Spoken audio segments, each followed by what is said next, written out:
Hello मेरे प्यारे साथियों, आपका भाई आपके डिमांड के अनुसार से मोस्ट इम्पॉर्टेंट VVI क्वेश्चन लेके आया है। आप मेरे वीडियो के एंड तक जरूर बने रहें और NCERT से चुना हुआ क्वेश्चन है। यहाँ से ही आपका क्वेश्चन लड़ता है आपका एग्जाम में। जब भी जैक बोर्ड में आपका क्वेश्चन छापा जाता है तो NCERT से ही खोज के छापा जाता है। कभी भी आपका मॉडल सेट से नहीं छापा जाता है। जब भी छापा जाता है NCERT से, और हम NCERT से ही छांट के हर एक चैप्टर का 20 क्वेश्चन आपको मैं कराते हैं। और इस चैप्टर का भी लाए हैं 20 क्वेश्चन। मानव बस्तियाँ चैप्टर है और यह आपका भूगोल का मोस्ट इम्पोर्टेंट VVI क्वेश्चन होने वाले हैं। आप जरूर मेरा वीडियो और चलिए देखते हैं क्या है आपका पहला क्वेश्चन। और पहला क्वेश्चन है, भारत में केंद्र शासित प्रदेशों की संख्या कितनी है? भारत में केंद्र शासित प्रदेशों की संख्या कितनी है? 7 है, 8 है, 28 है, 10 है। अब इनमें से लगभग 100 स्टूडेंट में से हमको नहीं लगता है 90 स्टूडेंट को पता होगा कि भारत का केंद्र शासित प्रदेश कितनी है। और 10 ही स्टूडेंट ऐसा होगा जिसमें से उसको पता नहीं होगा कि भारत में केंद्र शासित प्रदेश कितना है। तो आप लोग जवाब दीजिए, कमेंट कीजिए, तभी हमको पता चलेगा कितना स्टूडेंट को आता है और कितना स्टूडेंट को नहीं आता है। तो भारत में केंद्र शासित प्रदेश कितना है? तो 8 है। ऑप्शन नंबर बी आपका राइट आंसर हो जाएगा। चलिए देखते हैं क्वेश्चन नंबर दूसरा। और क्वेश्चन नंबर दूसरा है, भारत में नगरीय आबादी है। भारत में नगरीय आबादी है 31%, एक 40%, 51%, एक 60%। तो भारत में नगरीय आबादी है, तो भारत में नगरीय आबादी कितना है? 31%। ऑप्शन नंबर ये आपका राइट आंसर हो जाएगा। और आपका एग्जाम की दृष्टि से मोस्ट VVI क्वेश्चन यहाँ से एग्जाम या क्वेश्चन आपका एग्जाम में पूछता है, हर एक सा है आपका एग्जाम में। चलिए देखते हैं क्वेश्चन नंबर तीसरा। और क्वेश्चन नंबर तीसरा है आपका क्वेश्चन नंबर तीसरा, भारत की जनगणना के अनुसार भारतीय नगरों के कितने वर्ग है? भारत नगरों के कितने वर्ग है? जनगणना के अनुसार 3 वर्ग है, 4 वर्ग है, 5 वर्ग है, 6 वर्ग है। भारत की जनगणना के अनुसार कितने वर्ग है? तो 6। ऑप्शन नंबर डी आपका राइट आंसर हो जाएगा। चलिए देखते हैं क्वेश्चन नंबर चौथा। और क्वेश्चन नंबर चौथा है आपका वर्ष 2011 में भारत में मेगा नगरों की संख्या रही है। भारत में मेगा नगरों की संख्या रही है 2011 में कितना रही है? 4 रही है, 5 रही है, 8 रही है, 10 रही है। तो कितना रही है?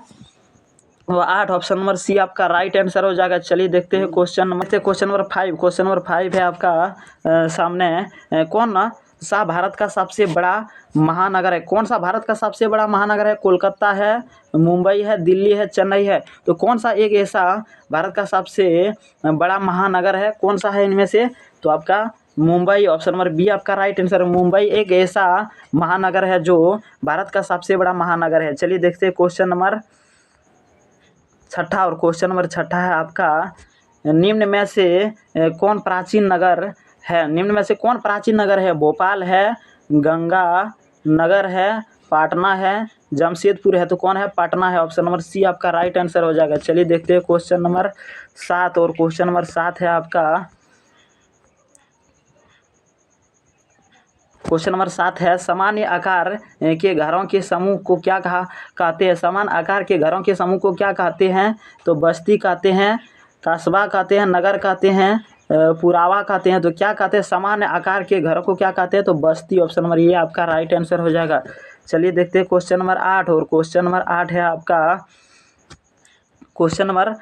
है आपका 2001 की जनगणना के अनुसार भारत में कितने गांव है? 2001 के जनगणना के अनुसार भारत में कितने गांव है?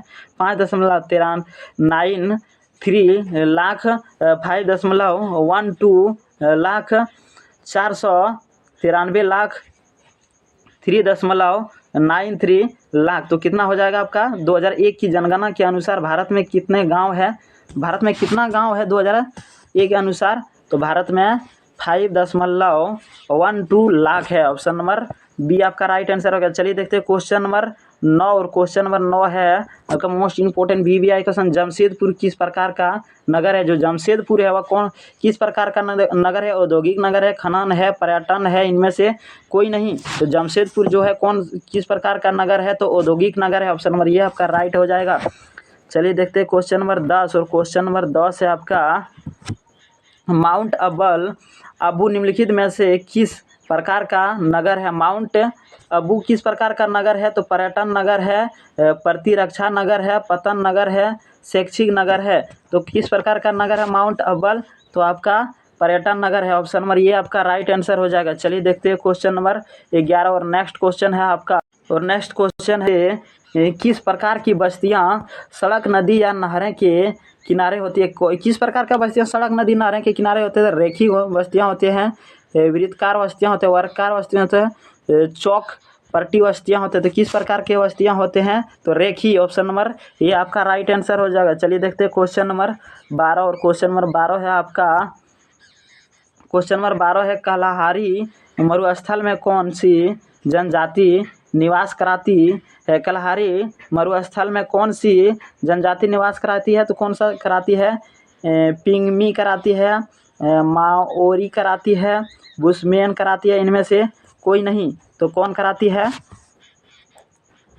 बुशमैन। ऑप्शन नंबर सी आपका राइट आंसर हो जाएगा। चलिए देखते हैं क्वेश्चन नंबर 13 और क्वेश्चन नंबर 13 है आपका जल भाव वाले क्षेत्रों में किस प्रकार की बस्तियां पाई जाती है? जल भाव वाले क्षेत्रों में किस प्रकार की? तो पल्ली पाई जाती है, प्रकीर्ण पाई जाती है, गुच्छित पाई जाती है, इनमें से कोई नहीं। तो कौन सा बस्तियां पाई जाती है? तो प्रकीर्ण पाई जाती है। ऑप्शन नंबर बी आपका राइट आंसर हो जाएगा। चलिए देखते हैं क्वेश्चन नंबर 14 और क्वेश्चन नंबर 14 है आपका। क्वेश्चन नंबर 14 है आदिवास की लघुत्तम इकाई है। आदिवास की लघुत्तम इकाई है। तो आदिवास की कितना इकाई है? लघुत्तम कस्बा है, पल्ली है, ग्राम है, नगर है। तो आदिवास की कितना इकाई है? तो पल्ली। ऑप्शन नंबर बी आपका राइट आंसर हो जाएगा। चलिए देखते हैं क्वेश्चन नंबर 15 और क्वेश्चन नंबर 15 है आपका। क्वेश्चन नंबर 15 है आपका एशियन कहाँ है? तो एशियन कहाँ है आपका? जापान में है, रूस में है, जर्मनी में है, भारत में है। तो एशियन आपका कहाँ है? तो जर्मनी में है। ऑप्शन नंबर सी आपका राइट आंसर हो जाएगा। चलिए देखते हैं क्वेश्चन नंबर 16 और क्वेश्चन नंबर 16 है आपका बाबा बुदन पहाड़ी है। बाबा बुदन पहाड़ी है कर्नाटक में है, झारखंड में है, गोवा में है, उड़ीसा में है। तो बाबा बुदन पहाड़ी कहाँ है? अगर बाबा बुदन पहाड़ी कहाँ है? कर्नाटक में। ऑप्शन नंबर ये आपका राइट आंसर हो जाएगा। चलिए देखते हैं क्वेश्चन नंबर 16 और क्वेश्चन नंबर 17। क्वेश्चन नंबर 17 है आपका वर्ष 2011 के प्रारंभ में भारत में कितने मिलियन सिटी था? कितना मिलियन सिटी था? 53 मिलियन, 41 मिलियन, 42 मिलियन, 21 मिलियन। तो कितना मिलियन सिटी था? तो 53 मिलियन। ऑप्शन नंबर ये आपका राइट आंसर हो जाएगा। चलिए देखते हैं क्वेश्चन नंबर 18 और क्वेश्चन नंबर 18 है आपका किसी झील के चारों ओर बसा गांव किस प्रारूप में आया? किस प्रारूप में आएगा? किसी झील के चारों ओर बसा बस्ती किस प्रारूप में आएगा? तो आर्य प्रारूप में आएगा, निहारिकी प्रारूप में आएगा, नाभिकीय प्रारूप में आएगा, तारा प्रारूप में आएगा। तो कौन सा प्रारूप में आएगा? निहारिकी प्रारूप में आएगा। ऑप्शन नंबर बी आपका राइट आंसर हो जाएगा। चलिए देखते हैं क्वेश्चन नंबर 19 और क्वेश्चन नंबर 19 है आपका नदियों के डेल्टाई भाग में कौन सा प्रतिरूप पाया जाता है? नदियों के डेल्टाई भाग में कौन सा प्रतिरूप पाया जाता है? आर्य, तारा, पंखा, चिरक बोर्ड कौन सा पाया जाता है? तो आपका ऑप्शन नंबर सी पंखा।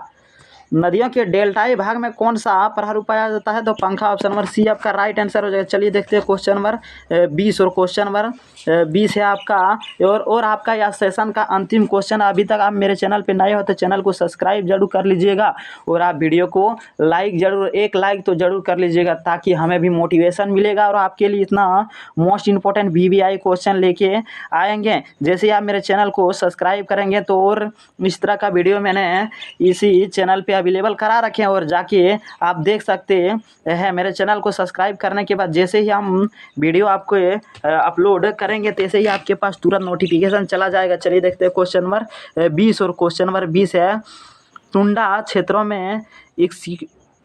क्षेत्रों में एस्किमो द्वारा बर्फ के टुकड़ों से बनाए गए अधिवास कहलाते हैं। तो बर्फ के टुकड़ों में बनाए गए अधिवास कहलाते, इग्लू कहलाते हैं, यूतुर कहलाते हैं, कार्ल कहलाते हैं, इनमें से कोई नहीं। तो क्या कहलाते हैं? क्वेश्चन नंबर 20 का ऑप्शन नंबर ये आपका राइट आंसर हो जाएगा। इग्लू कहलाते हैं। तो इतने के साथ यह सेशन समाप्त करते हैं, फिर मिलेंगे अगले वीडियो में। तब तक आप अच्छा से पढ़ाई कीजिए। जय हिंद, जय भारत, वंदे मातरम।